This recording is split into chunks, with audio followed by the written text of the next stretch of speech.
And welcome to the Krueg Show. Larry Krueger with you as we get you ready for 49er football. The Niners taking on the Kansas City Chiefs, and joining us this morning to break it all down is Blair Kerkhoff, who writes for the Kansas City Star, covers the Chiefs, and has for a number of years. And he's with us to talk a little bit about the matchup, which we're going to see Sunday on Alumni Day at Levi Stadium. Blair, thanks for a few minutes. Thanks for stopping by. Larry, I appreciate you having me on. Absolutely. And tell us a little bit about Kansas City. You know, this is these teams met in the Super Bowl. It's a Super Bowl rematch. They asked Kyle Shanahan, hey, you watched the Super Bowl again. What did you think? And he's like, we lost.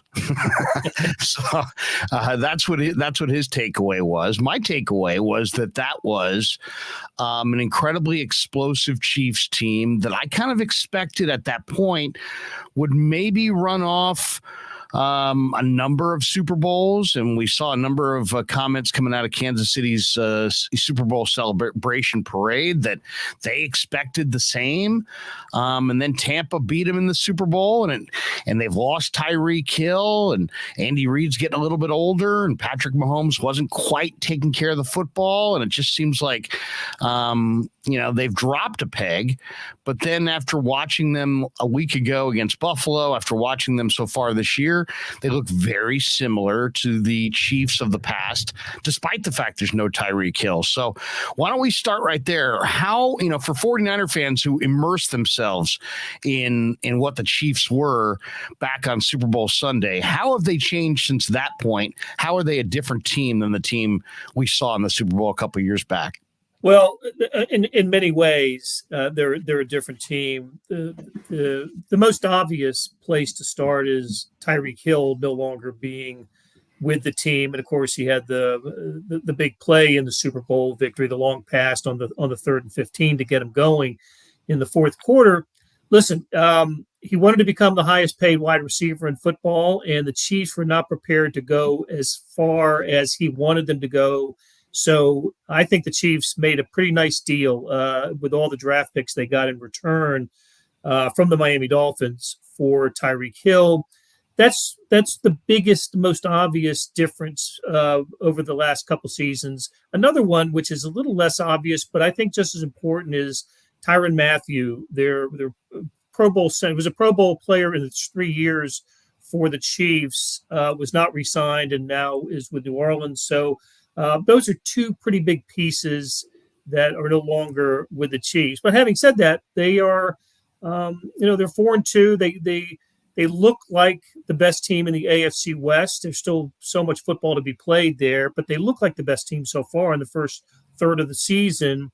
And if you're the best team in a division, then you're in the playoffs and you always have a chance. But hey, look, I think about the Chiefs and when they won that Super Bowl that night, and how long this window, championship window, would be open for them, and would it be as open as long as the Patriots of the last couple decades, or even the 49ers of the 80s and the 90s? And I think a championship window is open as long as you've got the quarterback and the coach. And right now, the Chiefs still have those. Yeah. Well, why don't we start? We'll bury the lead. We'll start with the defense. Let's talk about this Chiefs defense. How are they as far as health coming in? Rashad Fenton I saw was dinged up. Is he now an IR? He's not? He's a non-go. Brian Cook, the free safety, he's a little dinged up. How do the Chiefs come into this game as far as health-wise on defense? Well, a little bit better, just a little bit. They were missing several players in last week's loss to the Buffalo Bills. Brian Cook with a concussion, and Rashad Fenton, as you mentioned, also injured and out. And so the Chiefs started not just two rookie cornerbacks in that game, but a 4th and a 7th round draft pick, because their first round pick, their top pick overall, Trent McDuffie, also a cornerback, did not play, recovering from an injury. He's expected to return on Sunday. So that's big news for the Chiefs, because Josh Allen just torched the rookie cornerbacks in last weekend. And another returning player, this not because of injury, but because of suspension, is a linebacker, Willie Gay Jr. He served the final game of his 4-game suspension last week. He is expected back. He is an athletic, fast linebacker that the Chiefs really missed over the last month, and I think he's a possible difference-making player in this game. Yeah, and the rookies you're talking about, that's Jalen Watson, the 7th-round pick. He's the right corner. And then Joshua Williams, who I saw at Fayetteville, he's a 4th-round pick. And both those guys have a lot of potential for sure. But, it's baptism by fire in the NFL. Now, you mentioned Willie Gay. The Chiefs, the last couple of years, Brett Veach has gone into the draft, and he has found an incredibly fast, productive linebacker. Willie Gay, I think ran sub 4.5 coming out of Mississippi State. And Nick Bolton, whether he runs that fast or not, he plays that fast. He's a sawed off, kind of a shorter inside backer out of Missouri, 2nd-round pick who just flies around. I would imagine this might be the two fastest stack backers in the game. 49ers have tremendous speed at linebacker as well, but Gay and Bolton might be the cutting edge of speed. How are their instincts? Have they been fooled a lot this year? Because I would imagine Kyle Shanahan's going to try to use their pursuit ability and their speed against them. Bolton, who has played in every game this year, second-year player out of Mizzou, has a little bit of trouble against the pass. He is a run pursuer and is excellent at that, but still learning on the job when it comes to defending the pass. Willie Gay Jr. he's only played in a game, so but he showed vast improvement in the preseason, and plays the pass better than Nick Bolton does. But Bolton's going to be a guy who not only leads the team in tackles this year, he might set the franchise record for tackles in a season. That's how good he has been against the run. So, yes, they can be fooled. They're both young, 3rd-year player, 2nd-year player, old SEC foes, and I wouldn't call them Pro Bowl caliber players yet, but I wouldn't be surprised if at some point in their careers they were Pro Bowl players.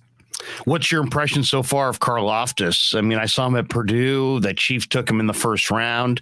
Big defensive end, great motor, great instincts. How's Karlaftis looked in the NFL thus far? Well, you said the key word. The motor is what attracted the Chiefs to him in the late 1st round. So he only has, I think he's been credited with a half of a sack this year. And it's a little bit of a slow start for him. It's defensive end was and really has been for the last couple of years a position of need for the Chiefs. He's part of the rotation. He has started some games, not to come off the bench in others, but just part of the 4-man rotation. They're 6 games into his NFL career, and it's true of all the rookies. You just got to give him a little more time to develop. But he was a player who we really liked it. I was at training camp every day, and he was a guy who was making plays, and you were thinking, wow, maybe he's a little bit ahead of the game. But he's not. He's just going to need more time to develop. He's going against NFL tackles, and not Big Ten tackles. So it makes a difference. I expect him to improve. The Chiefs do like him a lot. He's going to continue to get his opportunities. Has not been the impact player yet. Yeah, and it's funny. 49er fans still have nightmares of Chris Jones, and of course, you see Frank Clark there. You know that the Niners were connected to that. D Ford was a Chief. Veach, pawned him off on John Lynch for a 2nd-round pick. It wound up being a very good deal for Kansas City. Not near as good a deal for the 49ers, despite the fact that D had one big year and they did go to the Super Bowl, with D. But D's now moved on to life after football, and Frank Clark's still doing his thing, number 55, man in that right defensive end spot. Talk to us a little bit about Chris Jones and Frank Clark. I mean, Niner fans have seen way too much of both those guys. Do they play a lot of tackle and stunt games with those two? They're on the same side. It's an incredible challenge for the Niner O-line. Yeah, just batting down passes and getting to the quarterback. That was what the 4th quarter of the Super Bowl was about on the defensive end for for the Chiefs with those two guys. Chris Jones is having a remarkable season, lining up mostly inside. That's his natural defensive tackle is his natural position. He is among the NFL leaders in pressures at his position. He is just having a terrific year, maybe the best year of his career. Frank Clark has lived up to the value of his contract with his postseason play, not his regular season play. He is he's I don't have the stats in front of me. I know I can remember at least one sack. He might have multiple sacks this year, but he is down weight-wise big this year. He's I don't know what the Chiefs list him, but subtract 20 pounds or so from whatever the Chiefs have him. He is not getting to the quarterback in a way that the Chiefs need. It's been between him and Karlaftis, it's been a little bit of a struggle at that position. And to be honest with you, maybe their most effective defensive end, well, I would say it's two players. It's Chris Jones when they line him up out there, which happens occasionally, and the veteran Carlos Dunlap, who they picked up, has had some push at defensive end. So another place where a bit of a position group that's continuing to develop for the Chiefs. And as we talk about this, and as I say things like this, I think about, Chiefs, when I question the position groups or a player, this is still a team that I think is one of the best handful of the NFL, and maybe my standards are a little too high. I'm just kind of measuring them against what I think the best in the NFL are. And the Chiefs defense actually overall has improved over last year. But they still have some, they're still average in some places. And I think the pass rush is one of those. Give us the thumbnail sketch on Spagnolo, veteran coordinator, been around both conferences, New York Giants, went to the Super Bowl, very respected coach. What are traits of a Steve Spagnolo defense? Loves to blitz, loves to bring the pressure. The fact that that cornerback, L'Jarius Sneed, I think he's tied for the team lead in sacks, tells you something about what Steve Spagnolo likes to do. And it paid off and it didn't pay off in last week's game against Buffalo. The Chiefs had Josh Allen did not have a Josh Allen type of game running the ball. And the Chiefs did get to him, didn't sack him, but pressured him harassed him into some incompletions, did a nice job in that department. And yet on a couple of plays, Allen was able to get the ball off before the pressure got there. It did not affect him and got touchdown passes out of them. So, but that's what they're blitzing more than usual, and they're coming from all places, not just linebacker, but safeties and cornerbacks blitz as well. A familiar name for 49er fans is Justin Reed, whose brother Eric played for the Niners, and Justin played locally here at Stanford. He's kind of floated around the league, and he's found a home there at strong safety. How's Reed looking? How do they deploy their safeties, and what kind of coverages do you typically see? Are they a two deep coverage? Are they going single high? What kind of coverages is Spagnolo preferring? Well, they don't. I'll tell you what, they don't see the two deep. They don't play the two deep as much as they see the two deep from opponents. And Justin Reed he's having a very nice season. And came from Houston. Basically, we talked about Tyrann Mathieu a little while ago. He's the Tyrann Mathieu replacement, and he's doing a really nice job. It's funny. I think Tyrann Mathieu, as good a player as he is, and maybe a future Hall of Famer. I think in his final year in Kansas City, he was making some business decisions when it came to playing tough physical football. That's not the case with Justin Reed. He's been very physical. So the Chiefs are happy with that, and the position has been strong. Juan Thornhill, who missed playing in the Super Bowl that year because of a Week 17 injury, has been a really nice player, having a nice season for the Chiefs as well. So one thing that's significant is we talked about linebacker and now safety. Chiefs have gotten faster at those positions. They lose Anthony Hitchens at linebacker, Daniel Sorensen, Tyrann Mathieu at safety, and they picked up a little bit of speed in their replacements. So that has been important to what Steve Spagnolo tries to do on defense. This is a team that flies to the ball better than previous Chiefs teams have.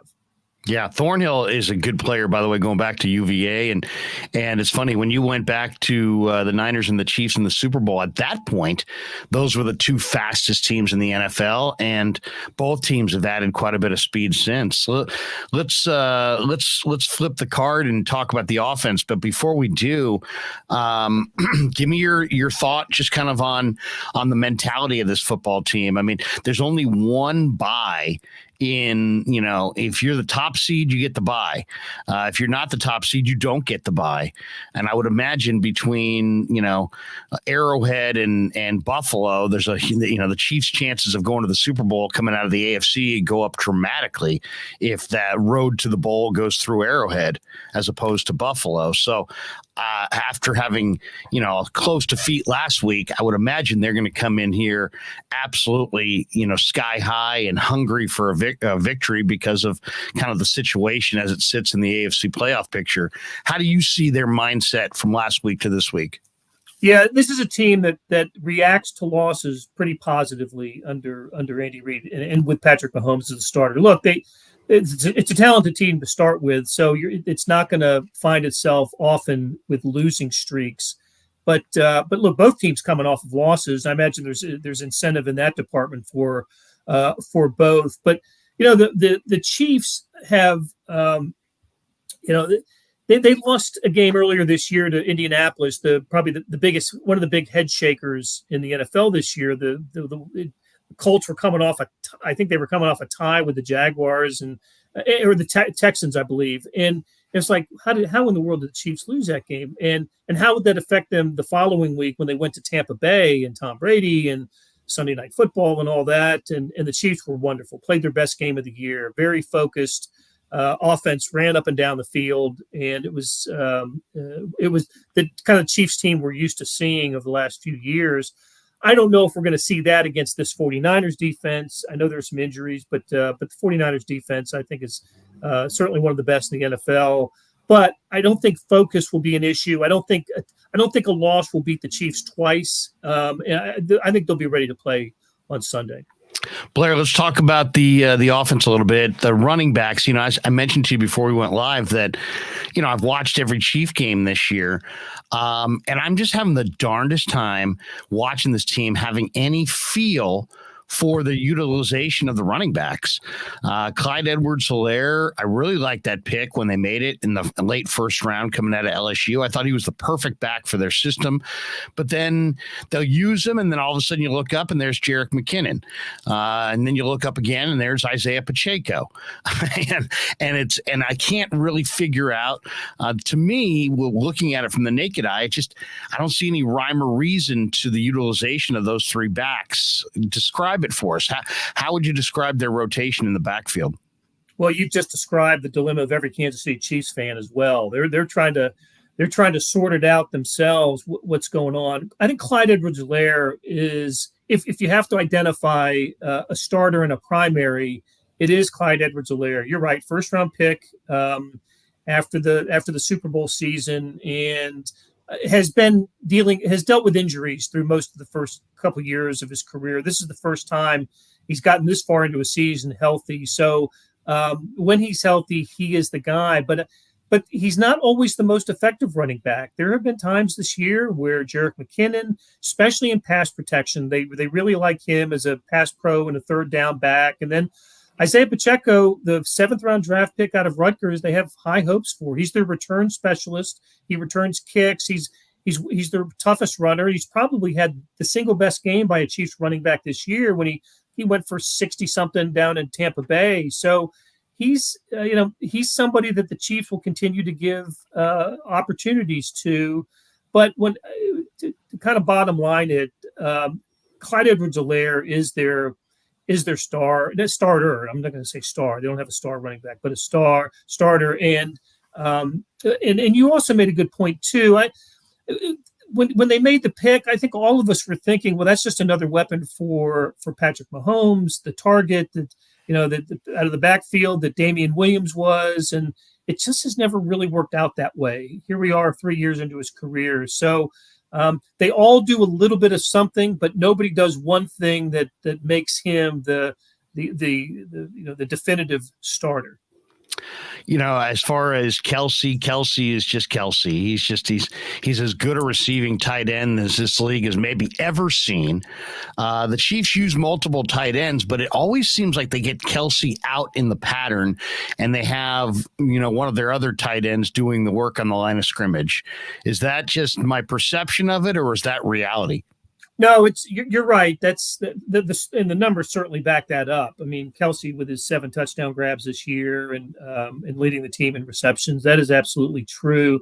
I think they are trying to get Noah Gray into the mix a little bit more as a pass receiving weapon. He's a draft pick out of Duke a couple of years ago. They do like Noah Gray, and if the Chiefs are going to have a second leading receiver among tight ends, it's going to be him.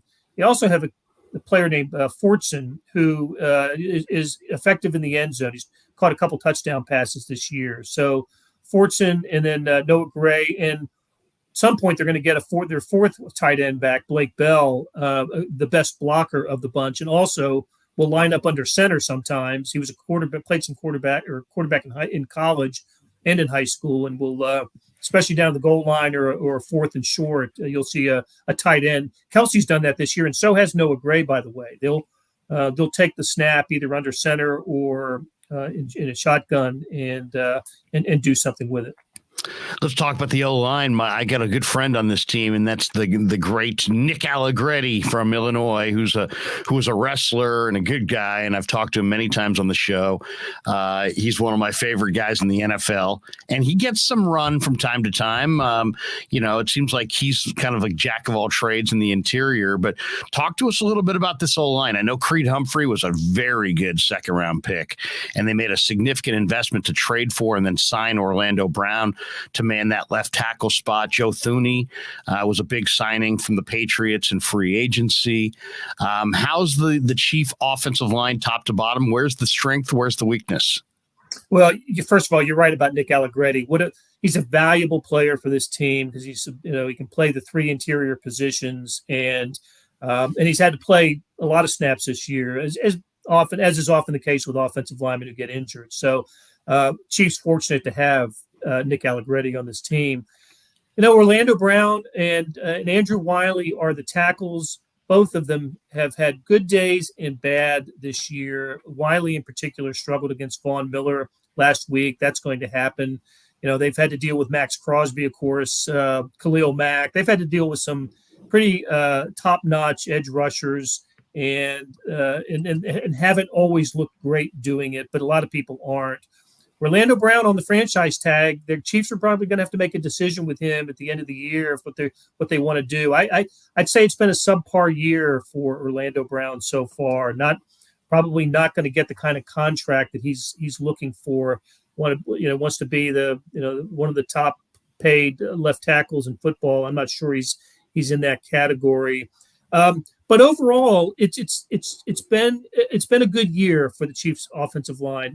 If you take it in totality, they'll struggle against teams that bring the pass rush. But last week was a tough game for the O-line. The Bills don't blitz, and yet they were constantly harassing Patrick Mahomes, rushing 4, and that's an issue for the O-line. In addition to Joe Thuney, who you mentioned, Trey Smith on the other guard, and Creed Humphrey, who were both in the draft class last year, are very, very good players. And we'll just it's been a bit of an uneven year for the O-line so far. Yeah, Brett Veach stole Trey Smith in the 6th round. I mean, Trey Smith was a very good player at the University of Tennessee, and the fact that he went late day 3 was a surprise to a lot of NFL people. And then he goes to Kansas City and he becomes a stalwart. As we're working our way through the depth chart, 2 last ones. Let's talk about the wide receiver crew. They had Tyreek Hill. He was a difference maker. Heck, Niner fans, 3rd and 14. They talk about that play play in the Super Bowl and the play that he made down the field to kind of break that game open. He's a difference maker. You're seeing it in Miami. I'm looking at their receiving core now. I liked Sky Moore in the draft. He was a very productive collegiate player, but it looks like he's having a hard time transitioning to the speed and the physicality of the NFL. So he's not quite the player that I thought he was going to be. Juju Smith-Schuster has stepped in and played very well. Hardman's always had a lot of speed. I know they like Justin Watson. The guy that to me is just baffling is Marquez Valdez-Scantling, who's always had talent. But, I mean, going back to that Colts game, he had a horrible drop in the second half in that game, and he just seems so undependable. How would you describe their receiving core, since Tyreek? They don't have that kind of explosive mover, but they're sure getting it done. And what do you expect to see this week? I mean, is Valdez-Scantling out of the rotation? It seems like, Green Bay lost confidence in him, and maybe Kansas City's already lost confidence in him. There was a play last week against Buffalo in the first quarter where it was a 4th and goal and no, actually 3rd and goal. But anyway, from the I think it was the 5 or the 6, Mahomes rolls to the right. He's pressured, but he sees MVS in the end zone with a little bit of traffic around, but throws it up and hopeful that Valdez-Scantling can come down with it. But no, Kamir Elam comes down with it and wins the 50-50 ball.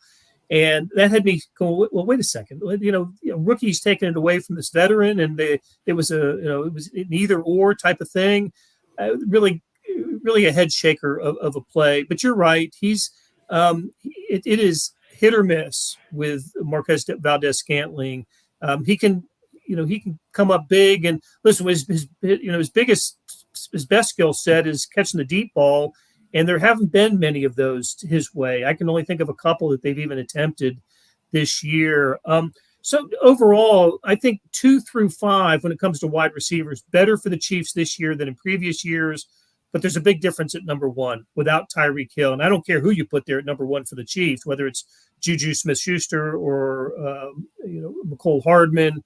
There's just that big a drop off. And so Patrick Mahomes actually had a lot of these guys together in Texas over the summer, working with them and getting used to each other because Hardman is really the only returning player among the group. Because in addition to Tyree Kill, they lose Byron Pringle and Demarcus Robinson, and it just turned over the wide receiver room. I think they're still to this, a third of the way into the season, still trying to get on the same page. So it's for fantasy football players, it's always difficult to know who to start among Chiefs receivers. And but one thing that seems to be true is Juju Smith-Schuster is slowly becoming the favorite target for Mahomes. Yeah, he's been a really, really consistent producer here. After some kind of, up and down time there at the end of his run in Pittsburgh. All right, let's finish up with Patrick Mahomes. I got a couple for you on Mahomes. One, obviously, it's alumni weekend, and there's a bunch of ex-49ers who are going to be in the house. One of them may be Alex Smith. What did Alex Smith do for Mahomes? Does Mahomes, because, Smith had maybe the best, I think he set the record for the Wonderlic score coming out of Utah, exceptionally bright. And when I saw, that Mahomes had been drafted in Kansas City, I thought, wow, what a perfect equation. You've got Andy Reid, you've got a roster that's going to be talented, and you got the perfect quarterback mentor in Alex Smith, who just has great mental maturity, great intellect. I think if there's a young quarterback, if you could watch football, if you watch film with any quarterback out there, past or present, there may be better quarterbacks, but there may not be better quarterbacks to watch film with than Alex Smith. He's that bright. What did he do for Mahomes? And does Mahomes talk about it at all? He does talk about it quite a lot, actually. Whenever Alex Smith was in town for the game, I don't know if it was it wasn't the Bills game. The previous game to that, Alex Smith was part of the crew, ESPN crew, and listen, Oakland Raiders on Monday night. So or Oakland, Vegas Raiders on Monday night. Sorry about that, Raiders fans. Old habits die hard. Yes, they do. They do. I'm still calling them the San Diego Chargers. I'm just now getting over that. I am too. But listen, Alex Smith could not have been a better role model for Patrick Mahomes. First of all, both accepted and played their roles perfectly in 2017 when Mahomes was a rookie with the Chiefs and Alex Smith was the unequivocal starting quarterback here, and had earned it and was winning division championships by then. They had come off the 2016, the first one under Alex Smith, AFC West title, and they were set up to have another good season in 2017, which they did and got to the playoffs. And Patrick Mahomes, we kept, practices are closed to the media, so you don't know exactly what goes on in there. But we kept hearing from players in practice in 2017 that Mahomes was just this, this specimen, just this ridiculous quarterback playing scout team and doing these crazy things, and would be, whenever he got a chance, would be phenomenal. And we're all saying, yeah, okay, but they got a pretty good one right now. And Alex Smith is winning games and, getting his team into the playoffs, winning divisions. So after the season was over, and you talk to Patrick Mahomes and Alex Smith about their roles that year, it's almost like you could not have created a better laboratory for Patrick Mahomes. Not only did he have Alex Smith as his mentor on the field, and Patrick Mahomes has said, listen, off the field, the way he handled media, the way he handled public appearances, Mahomes went to school on all of that. But also Mahomes was surrounded by Matt Nagy, who was then the offensive coordinator, later became the Bears head coach. He's back in Kansas City now. Andy Reid, of course. It was quite a surrounding cast for Mahomes to spend his first year not getting crushed on the field. I don't know if that would have happened, but rookie playing, who knows? But be able to grow into his role as a quarterback. I would recommend it to almost any team. Nobody has the patience to do that much, in the NFL, but it worked out. It worked for Kansas City because of Alex Smith. Patrick Mahomes was able to take the game by storm in 2018, his first year as a full-time starter, because of what happened in 2017. And that doesn't happen unless Alex Smith is the person he is. Has Andy Reid ever spoken publicly to you guys about Alex's future as far as a coach? Because it just seems to me that, man, a really sharp offensive coach should hire him as a quarterback coach, because he's just so cerebral, such a hard worker, so intelligent. I think he would, here in San Francisco, the 49ers have Trey Lance. They're trying to develop him. They hired Brian Griese. I don't want to question that hire because I don't know Brian Griese and how he's doing, but he's never coached before. And I thought to myself, man, if they were going to hire somebody who had never coached before, I would have loved it to have been Alex Smith. I think Smith has as bright a future as a coach, if he wants it, as he did as a player. But as you know, the money gets to be so great at the quarterback position, and the hours are so real and daunting as a coach, that oftentimes the guys who play quarterback in the NFL don't find the need to part from their families for 110 hours a week on a coaching salary. But has Reid ever talked about Alex's future as a coach? Because I think he could be a phenomenal coach. When Andy Reid has spoken about Alex Smith, it's always been in the sort of the vein of he will succeed at whatever he chooses to do. If it's in television, he will succeed. If it's as a coach, absolutely he will.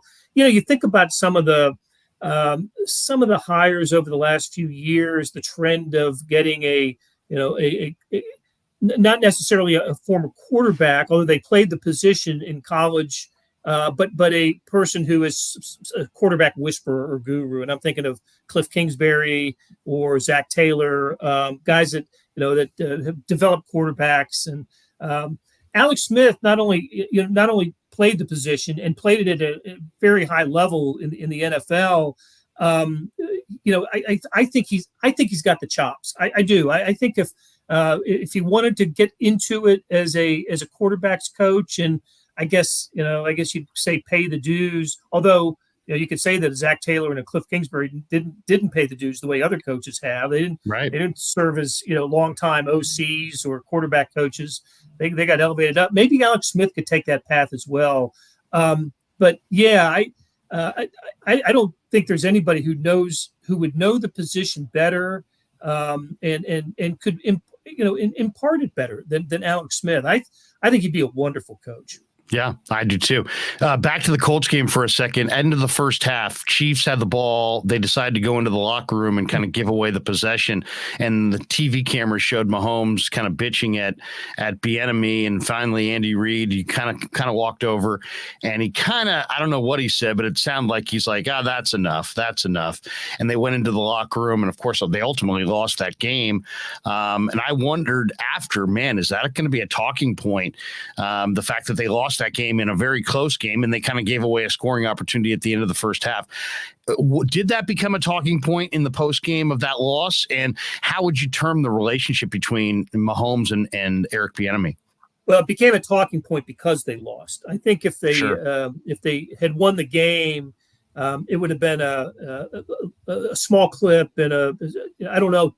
They wouldn't have been asked about it to the extent that they were. But losing that game brought out all the questions to the Chiefs, including that one. And as it turns out, what it was about, taking a knee versus taking a shot at would have been a Hail Mary. And Mahomes, of course, wanted to take the Hail Mary.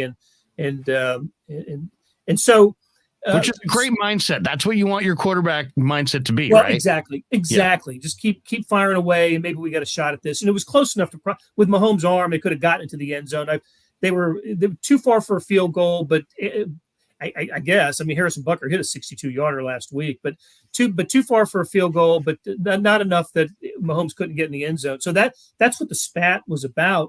And what Andy Reid said to both of those players in the moment was, take it to the locker room. Don't do that out here. It looks bad. And he's right. It did look bad. Bad look for the Chiefs to see those two, Eric Bieniemy and Patrick Mahomes, bickering at each other. That's what it's about. There was no lingering effect though from that, and they actually had something of a similar situation come up on last week against Buffalo, and they end up kicking a 62-yard field goal to go into halftime. It was a club record by Butker. So. This is a team that has actually had some of those. I remember Kelsey and Bieniemy getting into it on the sideline during a game and then hugging it out before the game was over. I don't think Bieniemy and Mahomes hugged this one out. But Bieniemy meets the media every week, and he didn't dismiss it. He talked about it and said that's what you want from your quarterback. That's the attitude, the approach that you want from your leader. But he echoed Andy Reid's words. Just let's do it in the locker room and in the family, and not let it 25 million viewers watch it. Blair, you've been awesome. I really appreciate you stopping by. Let me finish with this one.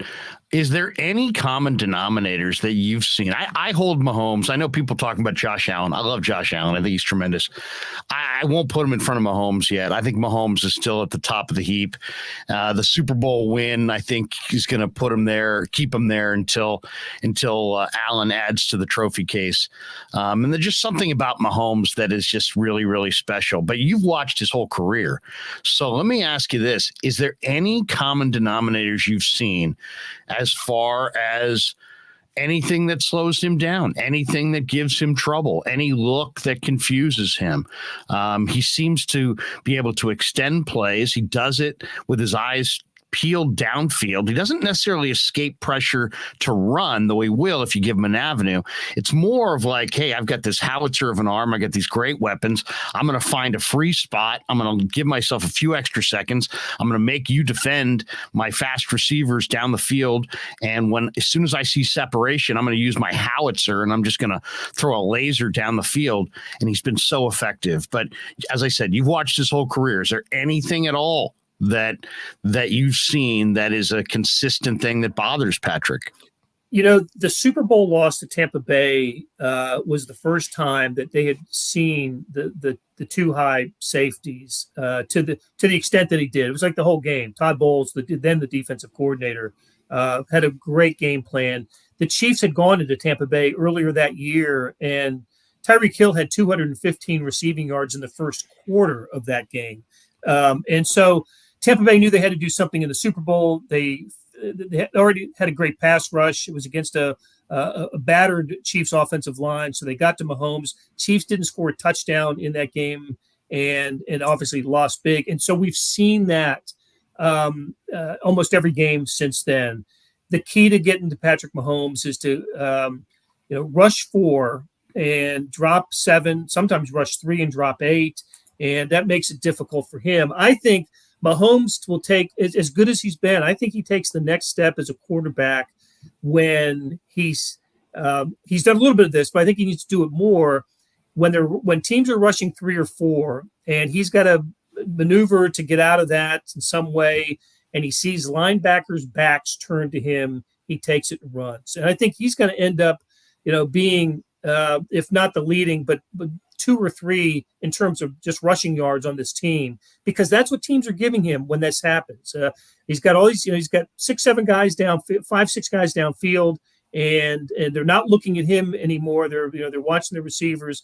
I think Mahomes needs to do a better job of taking advantage of that and then using the slide, which protects quarterbacks in this league. But there really isn't any other, I think he's the best in the NFL, and I try to say that objectively, but I see him every week, and he is an amazing guy. Just turned 27 years old, so there's much more of him. And as long as the Chiefs have him at quarterback and they put a competent team around him, I think there'll always be an opportunity for the Chiefs to be in the playoffs. And if you're in the playoffs, you always have a chance to win it all.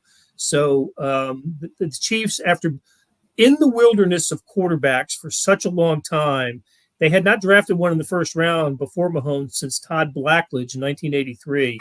Wow. How about this? There was not a quarterback the Chiefs drafted since Todd Blackledge who had won a game for the Chiefs until between Blackledge and Mahomes. So they used to go to the 49ers for I was going to say, yeah, right? It was Gerback and Bono and Alex and Montana. And you've been awesome, Blair. What's the dialogue about the Niners? We'll finish with that. There's always the conversation leading into the game. What's the conversation on Kansas City sports radio? What's the conversation around the facility about the 49ers? Is it about Garoppolo? Is it about the status of Bosa, Trent Williams, Debo? Who are they hemming and hawing about anybody? Maybe nobody. The way the Chiefs have had ownage on the Niners. What's the talk? Well, Debo still gives him the willies here. The game that he had in the Super Bowl, especially the start. I mean, he was so good early. First half game was phenomenal. I just thought that they don't have a plan. They're not going to be able to stop him. It's funny. The Niners. People in Kansas City all think of that Super Bowl. But the 49ers also were the opponent for Mahomes' first home game. He had 3 games under his belt, but they were all on the road. So the 49ers come into Arrowhead in 2018, and Mahomes was ridiculous in that game. And people at Arrowhead and Kansas City Chiefs fans got to see him for the first time. Starting was that the game that Garoppolo went down with the ACL? Yes, yep, sure was. Yeah, exactly. But yes, look, the 49ers banged up. Kind of a head-shaking loss last week, and I know the injuries have just really piled up for the 49ers. So 2.5 seems, that to me that's pretty much a toss-up game this weekend. So I don't count this as a Chiefs victory at all. Chiefs, however. They have, I think the number's up to 12. They have 12 straight wins over NFC teams. So not including the Super Bowl loss to the Tampa Bay, but they have not lost to it's been since that 2018 season when the Chiefs played the NFC West that they lost to the Rams and the Seahawks that year, and haven't dropped a regular season game to an NFC team since then. Yeah, no, I think it's going to be a shootout. I don't know who's going to win, but I think this is, undoubtedly, if you look at the schedule, it's the game of the week in the NFL, and it may potentially be a Super Bowl preview. It's going to be Kansas City or Buffalo, in my opinion, coming out of the AFC, and I think it's either Philly, Dallas, or the 49ers coming out of the NFC. I'm not giving a lot of respect to Rodgers or Brady, but they got to show me more than I've seen thus far. We very well could be looking at the matchup that we see in Glendale first week in February.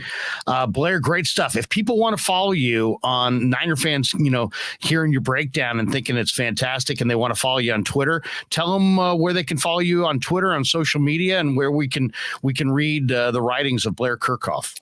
Yeah, just the newspaper's website is just kansascity.com. And then on Twitter, it's at Blair Kerkhoff, and it's KERKHOFF. Awesome stuff, and we really do appreciate the breakdown. I mean, really good stuff. Great thumbnail sketch on kind of the Chiefs and the whole breakdown. We appreciate your time, and have a great rest of your week. Thanks for stopping by. Thanks for having me on, Larry. This was fun. Yeah, never met a man I've been scared of. Careful, you gon' get exactly what you asked for. Here for whatever you bring me, getting handled. I answer to no one, I don't need to